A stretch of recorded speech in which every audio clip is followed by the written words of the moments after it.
Welcome back to America's Fractured Politics. Today we are going to address an issue that has once again brought our country to the brink of dysfunction.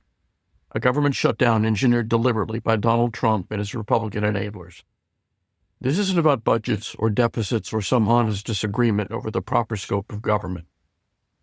This shutdown is a conscious act of sabotage, a weapon aimed at the American people, used to project power, inflict punishment, and to feed the insatiable ego of a man who thrives on chaos and cruelty. What we are witnessing is not a negotiation tactic in the traditional sense.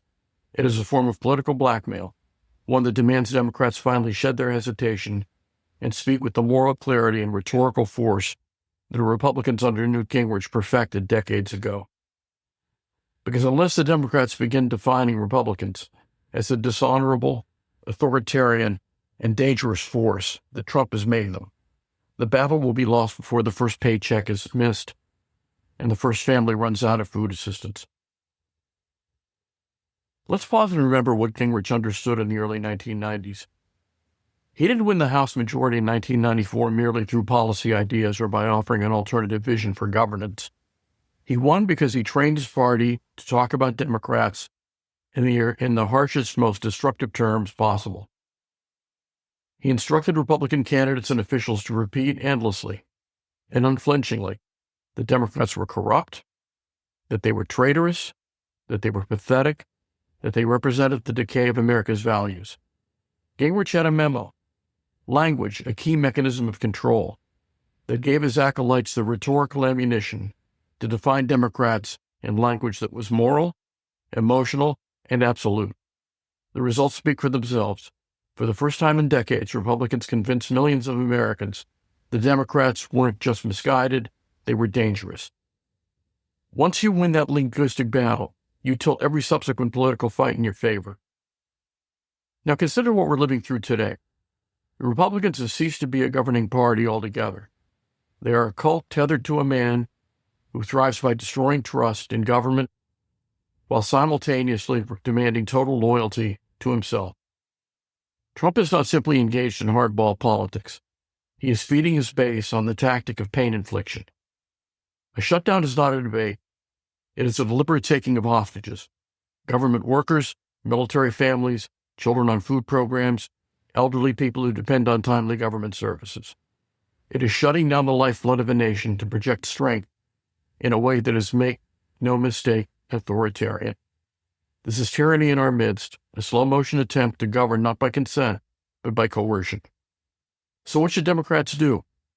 Too often their instinct is to recoil from tough language, to pull punches in the name of civility, to hope that facts and reason will break through while the other side lights rhetorical fires that spread like wildfire across media platforms. Democrats still talk as though their opponents are honest brokers with whom compromise is always possible. But compromise with what the GOP has become is a dangerous illusion. Just as Gingrich understood the power of framing Democrats as corrupt in the 90s, Democrats must now discipline themselves to describe Republicans with unflinching accuracy. Dishonest, destructive, authoritarian, tyrannical. And they must repeat it relentlessly until the public absorbs the truth of what's happening. This shutdown is a perfect crucible to prove whether Democrats will finally seize the power of narrative. It reveals the GOP's cruelty in full display. Families counting on paychecks are left scrambling, while Republican leaders cruise television studios laughing about Democratic weakness. Benefits that keep children from hunger are delayed, while Trump brags to his base that he is breaking Washington. The idea that anyone could characterize this as ordinary partisan brinksmanship is itself part of the Republican strategy, normalizing abnormality, disguising cruelty as politics as usual. Democrats should not allow this. Instead, they should seize the language and brand this shutdown for what it is, a deliberate act of tyranny against the American people. Think of how different this story would sound if every Democrat went before the cameras with the same clarity of purpose and language that Gingrich demanded of Republicans 30 years ago. Imagine every press conference beginning not with "we hope to negotiate," but with Donald Trump and his Republican enablers are holding the American people hostage. Imagine every interview including the assertion that the Republican Party is dishonest and destructive, using the shutdown as a weapon against families. Imagine hearing over and over on every local news segment words that cement in the public consciousness that the GOP is not engaged in governance, it is engaged in sabotage. Rhetoric matters. Repetition matters. Americans already cynical need leaders to describe reality in stark terms. Let's be absolutely clear. This is not demonizing for its own sake. It is accurate. It is fact. Trump lies habitually. His party enables the dishonesty, echoing his falsehoods at every turn. He governs not as a servant of the people, but as a tyrant whose power grows through the suffering of others. And Republicans, far from checking him, amplify his authoritarian instincts. They are not a normal party. They are an instrument of authoritarianism. If Democrats cannot bring themselves to say those words, they will always be handicapped in fights like this one, where framing defines who the public blames and who they reward. Gingrich weaponized language by turning politics into moral combat. But Democrats have hesitated to do the same, even while their opponents gleefully burn down every norm. This shutdown exposes the cost of hesitation. Every family that goes without pay, every worker who misses a mortgage payment, every child whose access to food assistance is halted. That harm is not incidental. It is inflicted by Trump and his party with intent. Democrats must describe this not as unfortunate fallout, but as deliberate injury. Otherwise, the narrative drifts into both sides are at fault. The false equivalence that has destroyed nuanced coverage in our media takes root. Look at how Trump sells this to his base. He boasts that he is strong, that he is teaching the swamp a lesson, that he is willing to see ordinary citizens suffer because he loves confrontation. But what he really loves is control through pain. Republicans cheer not because the shutdown helps anyone, but because it proves they can still flog government until it hurts. This is not strength, it is cruelty. And cruelty is the currency of tyrants. That's the language Democrats must adopt. Cruelty, dishonesty, tyranny. Now, some Democrats fear that if they get too aggressive, they'll alienate moderate voters. But think about that argument. What's really being said is that telling the truth too forcefully might shock people. Yet voters are already shocked and exhausted precisely because Republicans have successfully framed Democrats as weak. The public is desperate for honesty, for passion, for leaders who will not dodge but will name reality. It is not aggressive rhetoric that alienates voters. It is timidity, the unwillingness to confront the crisis with appropriately urgent words. And here's what else. Republicans understand this dynamic perfectly. That's why they never hesitate to smear Democrats with the most extreme words imaginable, calling them communists, traitors, enemies of America, even when those accusations are baseless and absurd. They know that repetition creates memory. 30 years of discipline have conditioned voters to hear Democrat and also think corrupt or weak. The only way to break that conditioning is through counter-conditioning, through relentless repetition of what is true.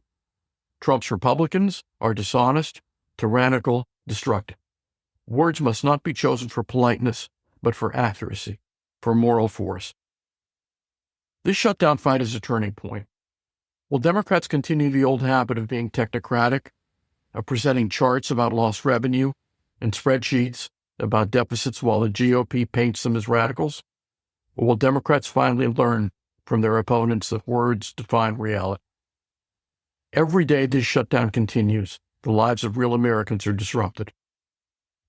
Rent is missed. Schools feel the effects of lost federal funding. Hospitals experience shortages. But unless Democrats describe these harms as intentional acts committed by Republicans, the pain becomes a fog that people blame on Washington generally, not on the perpetrators. That's why it's crucial. Democrats must draw the line clearly. This harm is inflicted by Trump's GOP. American history offers many parallels. Lincoln didn't mince words in describing slavery as a moral evil. Roosevelt called out economic royalists who sought to strangle democracy during the Depression. Johnson, for all his flaws, recognized the necessity of framing segregation as incompatible with American values. Great Democratic leaders have always known when circumstances call for the blunt force of moral language. Today demands the same clarity. Trump is not an ordinary president. This is not an ordinary party. This is a movement defined by dishonesty and tyranny. The shutdown is just the latest symptom, but behind it are the same authoritarian instincts that led Trump to deploy troops in cities, to threaten the press, to to undermine elections.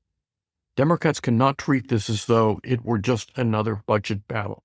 It is a fight for democracy itself. That's the theme today. The insistence that Democrats in this shutdown fight must seize the opportunity to recast the narrative. Begin every statement with the truth. Trump's GOP is dishonest. Trump's GOP is destructive. Trump's GOP is tyrannical. Repeat it until it becomes the backdrop against which every political discussion unfolds. Because make no mistake, the Republicans will do the same. If Democrats fail, the press will retreat to both sides failed, both sides are to blame, and Trump will escape the accountability he deserves. So the question I leave you with is this. Are Democrats finally ready to fight with the same linguistic discipline that Gingrich perfected? Not for purposes of cynical destruction, but for the higher purpose of defending democracy. Because the time for restraint is past. The time for civility theater is gone. This shutdown proves the stakes. It is tyranny against the people, and tyranny must be called out relentlessly, by name, every single day. This has been America's Fractured Politics. I'm your host, Mark Mansour. Until next time, remember, the words we choose to describe our politics are never neutral. They are weapons or shields. And right now, the survival of our democracy depends on Democrats deciding to wield words like the weapons they have always been. Stay strong, stay true, and keep up the fight.